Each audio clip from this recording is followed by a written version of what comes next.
Anupama serial से related update लेकर आ चुके हैं हम आपके बीच में। अनुपमा सीरियल में सरिता ताई का जो कैरेक्टर है या फिर यूँ कहूँ कि रोल जो है वो बिल्कुल एक कन्फ्यूजन पैदा कर रही है लगातार। एक ऐसा कन्फ्यूजन जिसमें एक पल को लगता है कि सरिता ताई अनुपमा के साइड है, तो वैसे ही जब से मोरवी गांव में आई है तो वहाँ पे साफ लग रहा है कि सरिता ताई जो है अनुपमा नहीं बल्कि प्रकाश भाऊ की तरफ से खेल रही है। इसका जो है इससे पहले भी मैंने वीडियो में आपके साथ शेयर किया था और इसका रिसेंट एग्जाम्पल फिर देखने को मिला जब राही ने एक अलग प्लानिंग बनाई, जिसमें राही ने रखा किसको, तो भारती को रखा जो कि ऑलरेडी इंजर्ड है। उसके अलावा राही ने रखा सरिता ताई को जो अब तक अपने पैर पे खड़े नहीं हो सकती, जिसके पास दिमाग नहीं। इन सब को राही ने एक टूटी फूटी जो टीम बनाई और उसके बाद राही चली किसको बदनाम करने के लिए या किसका एक तरह से पर्दाफाश करने के लिए, तो प्रकाश भाऊ का। अब इसमें एक चीज़ नोटिस करने वाली थी, वो नोटिस करने वाली ये है कि सरिता ताई फिर कहीं खेल ना गई हो। खैर, हमने देखा है कि रिसेंट एपिसोड में कि किस तरीके से दिखाया गया कि सरिता ताई भारती को लेकर पहुंची प्रकाश भाऊ के पास,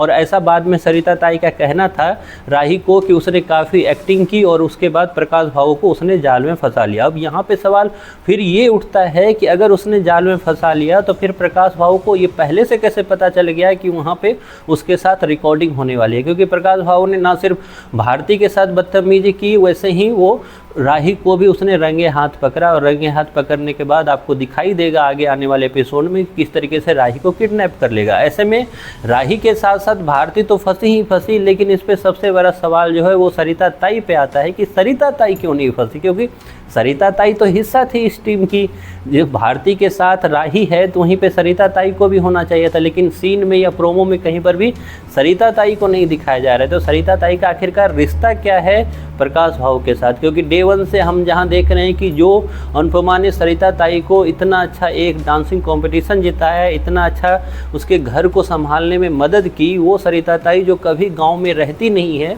लेकिन अचानक से गांव में आते साथ ही सरिता ताई अनुपमा की नहीं बल्कि प्रकाश भाऊ का जाप जपने लगी है। इसके पीछे राज क्या है वो तो आपको आगे जाकर पता चलेगा, लेकिन इतना ज़रूर है कि सरिता ताई और प्रकाश भाऊ के बीच में कुछ तो ज़रूर पक रहा है जो कि आपको आगे जाकर पता चलेगा। क्योंकि अचानक से इतना अच्छा माहौल था, इतना अच्छा सब कुछ था कि अनुपमा के हाथ में जहाँ गर्दन थी सोनू राठौड़ की, तो वहीं पर दूसरी तरफ राही का ये प्लान भी सक्सेस होने को ही था जब राही भी सारा कच्चा चिट्ठा प्रकाश भाऊ का एक वीडियो रिकॉर्डिंग के माध्यम से कर रही थी। लेकिन इसमें किसी ने तो ज़रूर कुछ ना कुछ लीक किया है, जिसके बाद प्रकाश भाऊ को ये चीज़ पहले से पता थी कि उसका रिकॉर्डिंग होने वाला है एक बंद रूम में। प्रकाश भाऊ ने जहां भारती को पकड़ा तो वहीं पे दूसरी तरफ राही को भी वो पर्दाफाश राही का ही करते हुए नजर आए। वहां पे एक तरफ जहां हमें ये भी पता चलता है कि राही की प्लानिंग और राही की कोशिश फिर से फेल हो गई, राही जीरो बन गई फिर से, तो वहीं पर दूसरी तरफ हमें